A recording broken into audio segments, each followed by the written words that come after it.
Здравейте, аз съм Люси Варадинова и днес The Beauty Insight ще ви срещна с една дама, която е преподавател, състезател и създател на Академия Силвия Живова. Тя е известна не само с това, че прави красиви ногти, но и отлично познава какво седи за тях като наука. И днес тук сме нейни гости в нейната академия, където ще говорим не само за това какво е постигнала тя за едни 25 години професионален път, а и също защо обучение като химия и физика е от изключително значение за това да се наречем професионалисти, защото това е ключово за успеха. Силвия, здравей! Здравей, Люси! Много ти благодаря, че прие нашето желание да дойдем тук при теб. Атмосферата е уникална и аз страшно много се вълнувам, защото наистина съм заобиколена от едни постижения, които постоянно ги виждам. И смятам, че ще бъде много интересно за нашата аудитория ти да разкажеш какъв е твой професионален път. И затова ще върна преди тези 25 години, които да споделиш как стартира въобще този твой порив да станеш маникюрист и как се стигна до всичко това да станеш и преподавател. Благодаря за поканата, първо, Люси. Наистина за мен беше много голяма изненада и приятна изненада. Това е една много специална година, именно в тази част от моето развитие, защото изведнъж установих, че съм наистина забелязана и целият този труд не е бил напразен. Аз влизам в бранша не както повечето колеги, защото мога да рисувам и много ми харесва да си правя ногтите. Влизам поради една неприятна случка, като състезател по спортни танци. Претърпях много тежка травма на едно състезание. Имах прехапан нерв и трябваше да почивам един месец. И тогава си казах, що да не изкарам един курс по маникюр, така и така нямам възможност да тренирам, защото тогава живота ми се стоеше в тренировки и учене. Завършвах висшето си образование тогава и така попаднах в света на маникюра. Как реших да го направя моя професия, защото преди това съм карала курс по фризьорство. В курса по фризьорство попаднах, защото исках да си правя прически. Така и не се научих прически за състезания, точно това, което исках, но това ми даде много плюсове, за да мога да развия този бизнес, който съм развила след това. И така, изкарах курса по маникюр.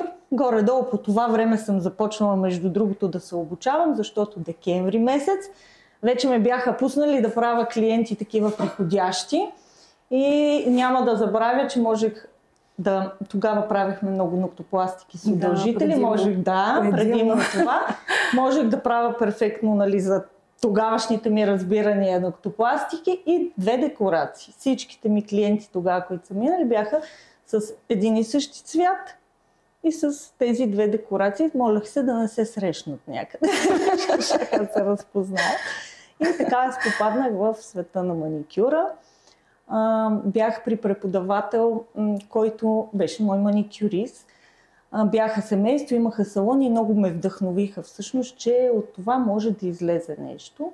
И когато завърших всъщност курса си, вече знаех, че искам да се занимавам с това. Доста време останах да им помагам, да работя с тях, да се уча на занаят, както се казва. И в последствие вече си набелязах едно място в квартала и всеки ден минавах и казах, един ден аз тук ще имам салон. И наистина салона ми беше 20 години там, на една уличка и така. Реално ти си имала едни 5 години, в които си била в тази среда в салоната, нали, като маникюрист. И след това се вдъхновила и си получила това вдъхновение да се развиеш и като преподавател, да предаваш знания. Така ли да разбирам? Да. Добре. Само че сега ще задам един друг въпрос за твой състезателен дух. Той кога се появи всъщност през целият този процес? Защото... Аз съм си била състезател по спортни танци целия ми съзнателен живот. Аз съм била сред най-добрите състезатели в България. Проправила съм пътя на тези състезатели, които сега вече берат, нали, плодовете на нашия къртовски труд, защото ако сега можеш да отидеш и да си поръчаш костюм, както сега нашите курсисти могат да се обучават където си искат, ние тогава нямахме тази възможност. И да имаш камъни и Сваровски беше все едно си спечелил шестица от тотото. И всъщност този състезателен дух аз винаги съм го носила в себе си и когато прекратих състезателната си кариера, останах само в салона, винаги ми е липсвало нещо от именно от тази тръпка, но пък наши състезатели заминаха за Америка. Първото българско поколение, топ поколение, което замина за Америка, Франциска Йорданова, която е супер известна, тя е от моето поколение, тези, които заминаха тогава.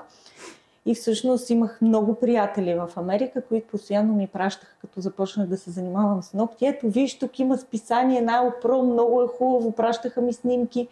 Нали, всъщност те запалиха тази искрица, че искам един ден да се състезавам в Найл-Про. Какво беше най-предизвикателното в този път на състезател в Найл-Про? Най-предизвикателното? Когато имах 14 годишен стаж зад гърба си, вярвах, че вече съм готова за това нещо, защото за първи път конкурсите в България се появиха много преди Найл-Про, нали, да влезе в България и аз да чуя за него.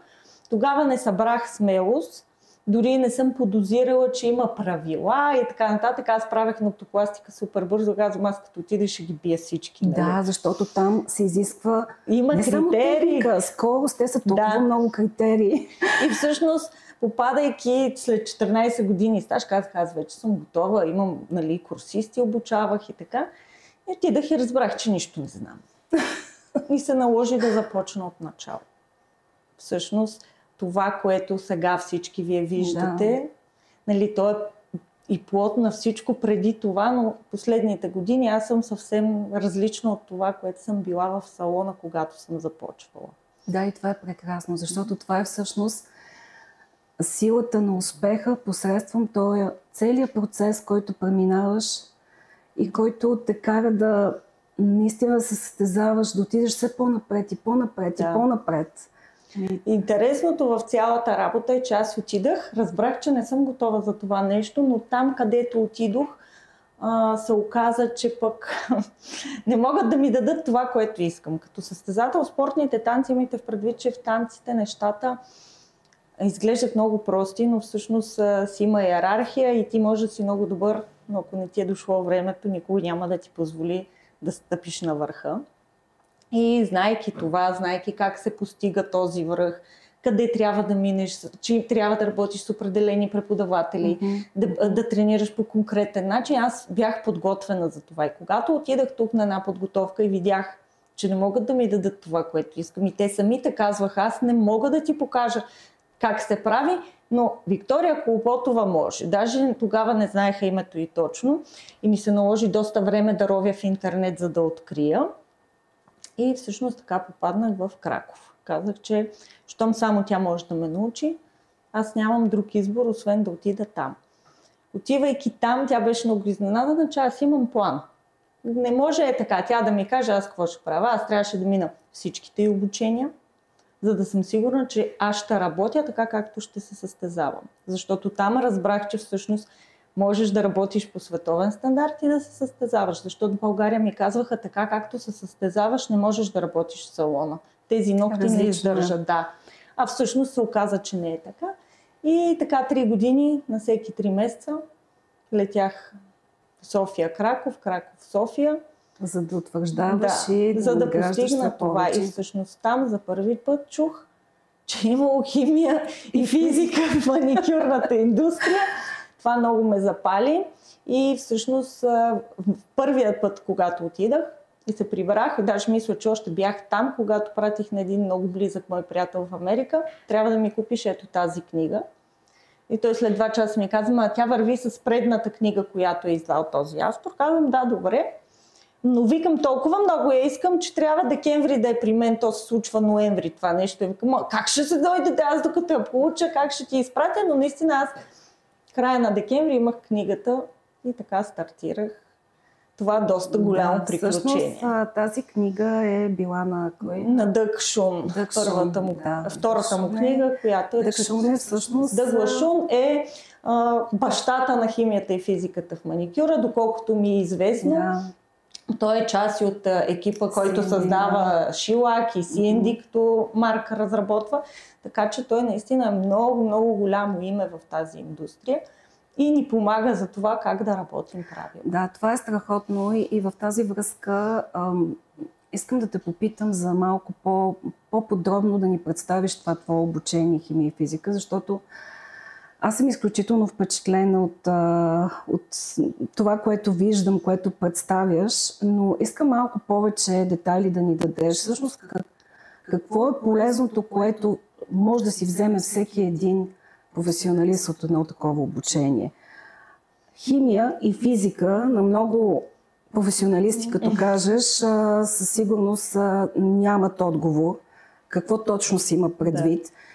И знам, че това даже малко се пренебрегва, нали, като дълбочина. Имат много въпроси. Защо всъщност? Разкажи ни малко за тези две неща. Химията и физиката. Какво всъщност помага на един професионалист? Защо трябва да я знае добре? Когато аз се сблъсках с това, тук в България гелака вече беше топ of the top, нали? Много им беше важен само с него да работят. Аз почти не съм работила с гелак. Но именно това ме накара да проявя голям интерес, защото вече в чужбина бяха започнали да се появяват проблемите, с които сега ние много обсъждаме. И всъщност предвид само униколизите, неправилната работа с продуктите, нали? Те вече бяха минали оттам и бяха тези последици, които ние сега виждаме. Аз вече съм ги виждала преди 7-8 години. И всъщност това ме запали да навляза в тази наука. Истината е, че книгите на Дъг Шун са много полезни и ни дават много основни знания. Но той като човек, разбиращ си от работата, примерно ви казва, тук се създаде, нали, този продукт създава ковалентна връзка. И повече нищо не се казва. Ти даже и не знаеш каква е разликата между ковалентна и водородна. И всъщност много хора се бъркат, че моето обучение химия и физика е обучението на Дъг Шун или на Виктория Колопотова, защото тя има подобно, всъщност то няма нищо общо. Когато аз започнах да се ровя и да чета и да се главоблъскам, защото това е първо чужд език, специфика. Имайте в предвид, че той не използва химични термини, използва от обикновения език и там преводът става много страшен. И докато ти намериш именно тази тънкост, беше много сложно. После видях, че това хората няма да го разберат. На мен ми е било много трудно и всъщност това, което вие виждате, е всичко, което аз съм събрала като информация, потърсила съм от различни източници, доказателства. Защото ти можеш да ми казваш, че той създава ковалентна връзка, но ти ако научно не си ми го доказал, за мен това не важи. И много малко колеги знаят, че тези изследвания ги има и те са точно за маникюра правени. Там не ги пише тези неща и не ги откриваме толкова лесно. И тази дълбочина пък от своя страна не можеш да я предадеш така, както химиците си направили изследването, защото никой съвсем няма да те разбере.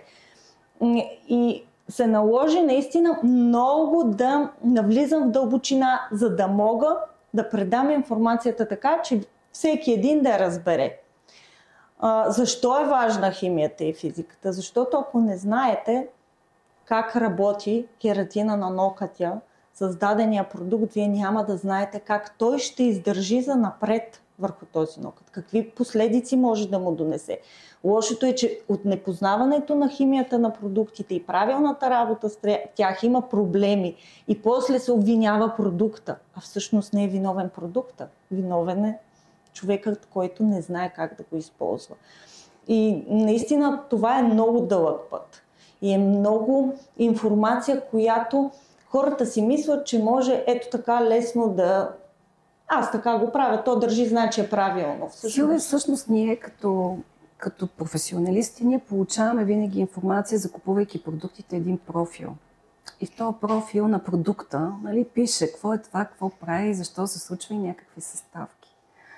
И аз винаги съм си го представила, нали, нашата работа, че е нещо като художника, като платното. Нали, много е важно какво е платното, ногтите. Обаче и с боичките, освен техниката, която е четката, нали, да можеш да лакираш, да обработваш, е изключително важно боята.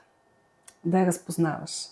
Всъщност да знаеш важно, каква боичка да сложиш, нали, за да стане. Да знаеш тази боя дали е подходяща за това платно. Само, че наистина е недостатъчно това, което получаваме, и твоето обучение е изключително ценно. Тая дълбочина, която дори и аз след толкова години научавам някакви неща от тебе. Да, или намираш отговори. Търпение, даже бих искала да дойда на твоето обучение. Да, и се замислих защо е само един път в годината. Защото е изключително тежко. Въпреки че аз тази цялата информация я знам и я използвам постоянно, организацията на това обучение е изключително тежка. Тя отнема няколко месеца, за да отида аз и да мога да говоря 2 дни. Изключително изтощително е. И съответно много по-трудно ми става всичко това да го правя повече от веднъж годишно. Още повече няма смисъл тук да има 10 човека, там да има 20, ти полагаш един и същи огромен труд. Има и в предвид, че тази година имахме 110 човека и екип от 8 човека, които са били зад гърба ми, за да може това събитие да се случи. Само че те не винаги могат, те са редови маникюристи, не могат 5 пъти в годината да не са на работа, за да го правим, и наистина няма смисъл от толкова често правене на това обучение, защото всеки може да си планира от тази година за следващата да дойде. В интерес на истината, до година ще е за 3-та поредна година и имам хора, които идват всяка година, на всяко издание. Защото, вероятно, във всяко издание има нещо ново? Не. Почти никога няма нещо като ново. затвърждаване е. Просто информацията е толкова много, че те всеки път ми казват: "О, този път има еди какво си ново нещо." Не, то даже и презентацията аз може да променя нещо. Мога да добавя, както тази година беше бума за ТПО, но то ние го говорим още от миналата година. За хема, нали, неща, които са актуални за годината, но те са влезли малко по-засилено, за да може хората, нали, да обърнат внимание, защото сега е болна тема. Но като цяло всичко това е едно и също, защото химията на нашите продукти няма нищо ново. Откакто са създадени, единственото, което е, че заради неправилната работа се налага съставки като ТПО, като хема да бъдат изкарани. Ако се върнеш назад във времето, ние работим и с ТПО, и с хема с теб от преди 20 години и нямаше проблеми. Защо? Защото тогава сме работили принудително правилно. А сега какво се случва? Има много марки, но хората, които внасят тези марки, не познават продуктите. В завода им... Не знам дали си била в завод. Ами аз съм била в лабораторията на CD в Щатите на завод, където... В завод, където се произвеждат масово марки. Там отиваш и си представи една маса 4 квадрата, на която ти стоварват върху тази маса само гелове. 4 квадрата. 4 квадрата праймери, 4 квадрата бази, и казват: изберете си. Ти дори не можеш да ги прегледаш, за да си избереш.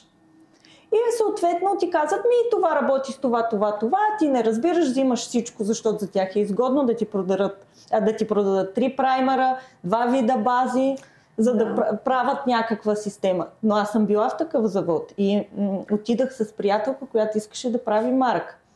И аз казвам: добре, искам този гел, тази база и този праймер. Я казвам: много ни е хубав и този праймер. Казвам: не ми трябва, защото той работи. Този ни трябва, защото ние ще го ползваме за тази система, създава такива връзки. Ама това ти го знаеш. Да. И тя просто мига срещу мен и казва: ще извикам химичката. По-интересният случай е, че идва химичката, започвам да я обяснявам. Искам, можете ли да ми създадете такъв и такъв продукт? И тя казва: ние имаме. И казвам: не, този бял гел не ми върши работа. Искам бялото да е на максимум вкарано, защото в бялото се съдържа титаниев диоксид. И то е под специален контрол. И казвам: искам да е на максимално за Европа. за да ми създаде еди каква си нали, цвят, да е еди какъв си. Тя чакайте, ще взема да си запиша. Тя даже беше супер впечатлена, че може да разговаря с някой, който разбира. Ти като не разбираш и отидеш да си поръчаш марка, ще ти дадат каквото си преценят. И ти идваш и на мен ми обясняваш същото, каквото си ти казали. Но дали е правилно, няма как да знаеш. Нали, аз и в момента имам в България, нали, място, където се произвеждат такива продукти. Има лаборатория и най-редовно споря с химика им. Ние сме много вече близки приятели, но винаги спорим.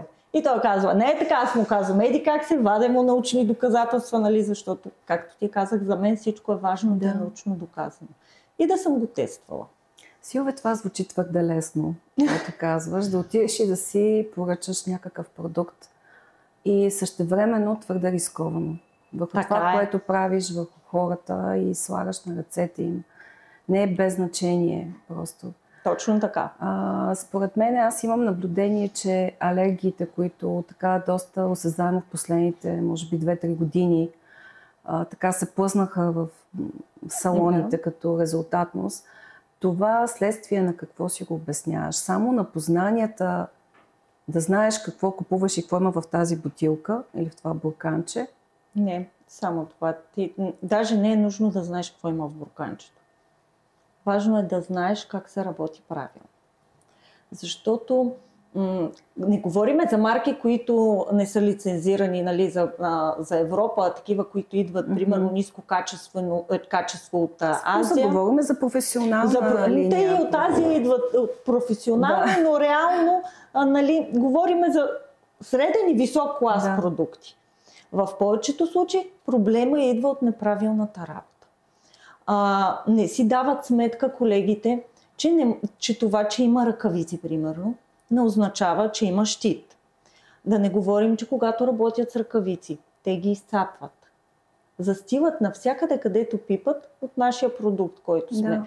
Много малко качас ние след това почистваме, защото никой не си пипа всички дръжки, където е пипнал на чекмеджета. Всяко едно кътче, където може да е докоснал. И това наслояване в един момент ти си махаш ръкавиците и започваш да пипаш. Плюс, че пипаш клиента постоянно и разнасяш тази неполимеризирана смес върху пръстите им. И съответно тръгва. Едната причина за алергиите, другата причина, това е неправилното използване на лампите. Физиката в маникюра. Самата полимеризация, нали, тя също има някакво значение, вида на лампата. Лампата трябва да работи със сигурност този продукт. Няма универсални лампи. Просто няма такива. CND... Тоест искаш да кажеш, че трябва всеки бранд да си има... Ако бранда е наистина... Ако бранда държи на качеството си, CND защо имат лампи? Защото е персонализирана именно за техния продукт. Точно така. И всички брандове, които държат на това, трябва да го правят. Моето впечатление и от завода в Германия, и от други места, където съм комуникирала пак заводи, е, че те нямат лампи. Те нямат лампи, просто взимат някакви, дали ще са китайски, дали ще са от Европа, няма просто. То се втвърдява. Това, че продуктът е втвърден, не означава, че е полимеризиран. И от кога се появиха, Люси, алергиите? Защото ние с теб не ги познавахме, нали? Не, нямаше алергии. Така, кога се появиха алергиите? Когато се появиха гел-лаковете? Защо? Защото ние почнахме да ползваме гел-лакове с каквато ни падне лампа, ама че на лампата и трябва на гел-лака му трябва 405 нанометра, за да се полимеризира. Това никой не го знае. И съответно пъха в каквато има лампа, но там не се получава. Аз сещам се за нещо друго. Това означава ли, че цветните бази влияят по някакъв начин? Принципно, цветната база е направена за мързеливи маникюристи. Първо. Второ, 90% от случаите тя не се полимеризира правилно. Да не говорим, че базите се използват грешно. Базата и въобще гел-лака какво е? Трайно цветно покритие. Кой въвежда гел-лака? Нали, първо източника кой е?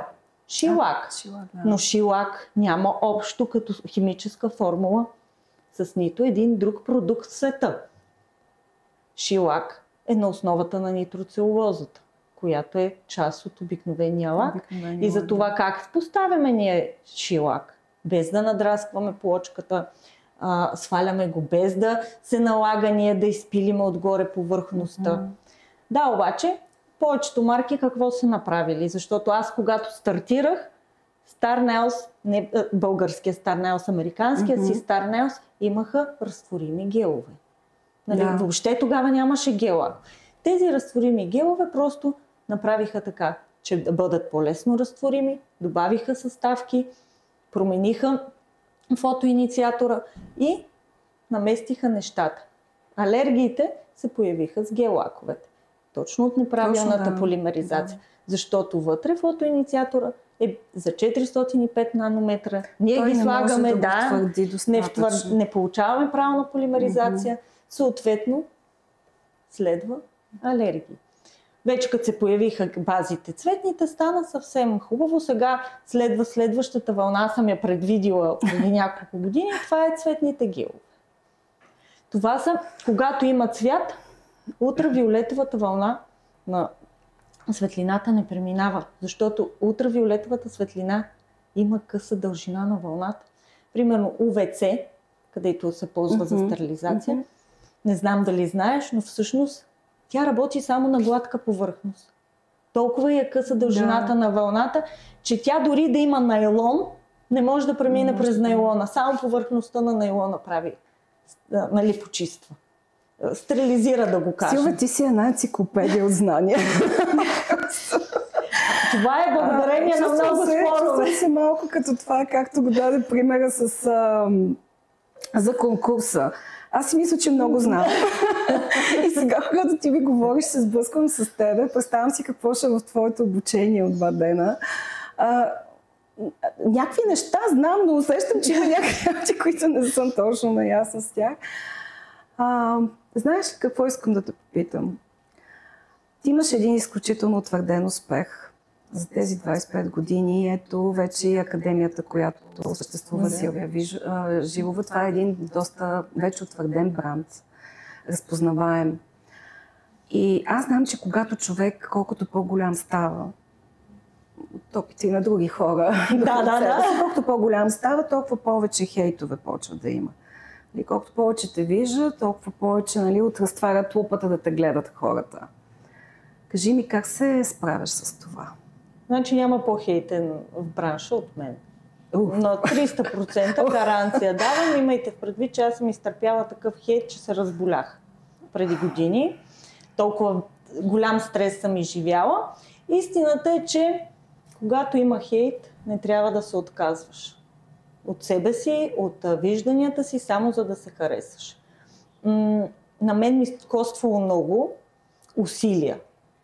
Но пък съм имала хора, които са ме връщали. Аз съм имала случаи, в които съм мислила да се откажа. Казвам си, за какво ми е цялата тази негативна емоция? Заради емоцията. Да, като няма смисъл. И примерно, ще ти кажа, първия път, когато мислех да се откажа, бях на гради Емили, отидах. И вижда, едно момиче седи срещу мен. Аз бях с кумата ми. Кумата ми е бивша мис България, супер популярно име. И в това момиче ме гледа към нас едни отворени очи. И аз казвам: о, Галенка, пак те познаха. Обаче тя се засилва и казва: здравей, аз толкова много те харесвам и те следвам. И тя казва: веднъж и мен, да не харесват мен на теб. И всъщност тогава си дадах сметка, че само заради един такъв човек си заслужава да продължаваш да се бориш.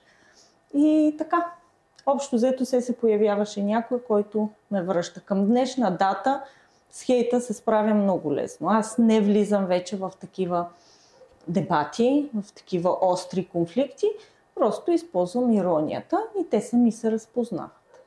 Да, и знаеш ли аз какво бих добавила? Обичайно това може да бъде един двигател напред. Да. Може даже да те накара буквално да се състезаваш, за да... Химия и физика обичайно е такава. Конкуренцията е това. Да. Тя те бута химия напред и физика и е такава, каквато е, именно заради хейта. Защото когато са ме хейтили и са казвали това са глупости, аз започвам да ровя, за да докажа, че не са глупости. Аз съм водила много неприятен дебат с един вносител на известна марка към онзи момент в България относно лампите. Тогава тъмън съм научила тези неща и толкова се вълнувах и казвах сега, като им споделя и те ще са впечатлени. И те ме нападнаха, че това за огледалните лампи, което твърдя, че принципно огледалната лампа преполимеризира продукта, ако не е съобразена за дадения продукт. Те ме нахейтиха и аз толкова преживях това нещо, че 3 или 4 дни рових и намерих изследвания от 23-та или 29-та година, в момента ще забравя, не си спомням точно, имам го в обучението, където е доказано, има научно изследване, че ултравиолетовата светлина, попадайки върху огледална повърхност, зависи върху какво попада, се връща като отражение с 50% по-мощна. И че огледалната повърхност не разпръсква дифузно, а просто като лъчи само. И може да не попадне там, където ти е нужно. Но благодарение на хейта. Реално между LED светлината и UV светлината има ли разлика към днешна дата? Не съществува. Това е също много спорно. Не съществува LED светлина. Казват, какво да си купа, LED или UV? И това са хора, които излизат от обучения. Професионални обучения за... това е друг спор, много любим мой. Нали, UV светлина и LED светлина. Всъщност LED светлина няма. LED, това е абревиатурата на Light Emitting Diode или това са диодите, които ние ползваме. И всъщност, откъде идва объркването? От това, че на кутиите на нашите лампи пише UV, наклонена черта LED и хората решават, че това е смесен тип лампа с UV и LED светлина. Всъщност няма такова нещо. Между другото, алергиите също тръгват от LED светлината, защото там имаш точно конкретни дължини на вълната вътре в тази лампа. Първата лампа LED е на гелиш. Да. Точно. Там кружката е 405 нанометра. И нищо, което сложиш, което няма такъв фотоинициатор вътре, няма да се полимеризира правилно. То ще се втвърди, но няма да се полимеризира. Да, и оттам тръгват другите проблеми. Повечето хората си мислят, че една кружка излъчва няколко дължини на вълната. Всъщност не, тя излъчва една. И ако вашата лампа пише 365-415, означава, че има смесени диоди, а не, че диода излъчва тази светлина. Да. Знаеш ли какво искам да ми кажеш? Кои са трите най-голями мита, които можеш да развенчаеш в момента? Така както си говорим тук за LED лампи и за други парадокси. Най-любимият ми мит е това, че ацетон е изключително опасен. Разяжда нокътя или го пресушава. Не го разяжда, пресушава го, нали? И всякакви такива много страшни неща му се приписват. Всъщност ацетона е най-често използваният разтворител и разредител в света. Той е изпарител. Той най-бързо се изпарява. Да, след водата. Първо той се изпарява в момента, в който се срещне с кислорода, което означава, че махайки тампона от нокътната плочка, точно след 30 секунди вече целият размекнат продукт е отново втвърден, защото няма какво да го държи разтворен. И ацетона всъщност има научно изследване, че може да говорим за козметичния ацетон, той е малко по-специфичен и различен от промишления, че можеш да киснеш 2 дни в него и да получиш само зачернявяване, ако нямаш алергия.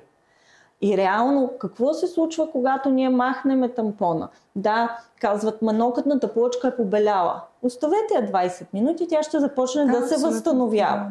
Нали, говориме обаче за продукти, които са си за нашата индустрия. Другият любим мит ми е, че от киселинния праймер се разяжда нокътната плочка. В книгите на Дъкшун той пише, че ако сложиме в киселинен праймер с метилкрилатна киселина ногти, естествени, те ще си седат с години вътре цели. Няма да се Аз имам такъв експеримент, нося всеки път, това вече 2 година до година ще го носиме. Праймера с ногти човешки вътре, които си седат цели. Нали, това ми е също любимо. Плюс това, праймера какво е също летлив продукт. Той няма как да разяде нокътната плочка. Проблема идва от друго, от неправилната работа. Нанасят го, олива кожата, минава под хипонихиума и се появява униколизата. Тази киселина работи чудесно с вода, а нашата кожа има влага. Има влага. И веднага влиза и всъщност прави контакт. Да. Но това. И другият ми любими най-така вау момент в химия и физика е когато казвам как ще наредите по твърдост продуктите, които работим. И всички започват. Акрил, така гелът. Всъщност гелът е най-твърдия продукт. Не е акрилът. Акрилът е най-здравият. Защото акрил е разтворим и има еластичност. Да. А гелът е неразтворим и няма разлика между здравина. Точно така. Да, абсолютно. Даже когато каних фирма миналата година да ми е гост, и те останаха просто вцепенени, нали? И аз тогава казвам, замисли се, не говорим за здравина, говорим за твърдост. Да, и всъщност ето тази терминология е изключително полезна да я разбира професионалиста, за която ти, нали, говориш. Тогава ще знаят и кога нокътната плочка е здрава, защото като попиташ един професионалист коя нокътна плочка е здрава, той казва, тази дето е твърда. Не. Добре. Може много да говорим с теб, усещам за тази тема. Искам за финал обаче да ти задам така няколко бързи въпроса, на които да ми отговориш. Какво би искала да се промени в мисленето на маникюриста? Може би да вярва повече на науката, а не на опита и на този е добър маникюрист и знае повече от мен. Кой е момента, който ти донесе най-голямо удовлетворение в твоята кариера? Те са два. Когато миналата година отборът The Inspiration Team на Силвия Живова Академия изпечели топ тим в Словакия. За първи път от години някой води 10 професионалиста на този форум. Поздравление. Да. И втория, когато влязах тази година, преди началото на химия и физика в маникюра и казах, ти успях. Какво мислиш, че ще се промени след 10 години в маникюрния бранш? Много зависи на къде ще решат да тръгнат. На сега, на където върват, ще се върнем най-вероятно на обикновения лак в най-добрия случай, а в най-лошия може би няма да има клиенти, защото ще са вече с алергии от ранна детска възраст. Има ли някой тайствен проект, за който готвиш, още не знаем?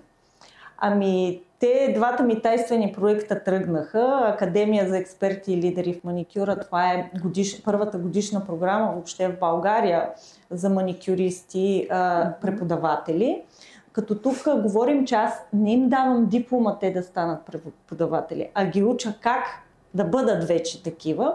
Повечето от момичетата са минали 4-та степен, имат, не им е нужна такава диплома, те искат да се научат, защото това, че си добър маникюрист, не те прави добър преподавател. Абсолютно. Смятам, че аз съм се доказала, че мога да бъда добър преподавател и искам да споделя този опит. А другата е Академия Zoom, знания, умения, мотивация за маникюристи. Годишна програма, в която участниците имат възможността да преминат всички мои обучения, които са, те не са толкова много, 4 са, за тази една година, плюс, че им давам правилния път как да работят като бизнес, а не като хоби. Това, моите проекти никога не се знае, за сега е това. Защото тези два проекта зряха много дълго време, но се родиха буквално за 2 дни. Супер. Поздравление за Благодаря. Това. Силвия, Zoom какво визираш всъщност? Zoom, това е моята система, системата на Силвия Живова Академия за обучение, базирана на знания, на добри умения и на мотивация да се развиваш. Прекрасно звучи. Това е просто система. Прекрасно звучи. И едно последно нещо, което искам да кажеш. Какво е твоето послание, което би искала така да оставиш на аудиторията, която имаме? Да бъдат себе си. Да вярват в това, в което те самите искат да се развиват и да бъдат, а не да се доверяват на това какво хората очакват от тях. Благодаря ви, че бяхте с нас в този епизод. Последвайте ни в YouTube, Spotify, Apple Podcast и не забравяйте да бъдете професионалисти, да не губите никога творчеството в себе си и да се наслаждавате през целия процес, който преминавате.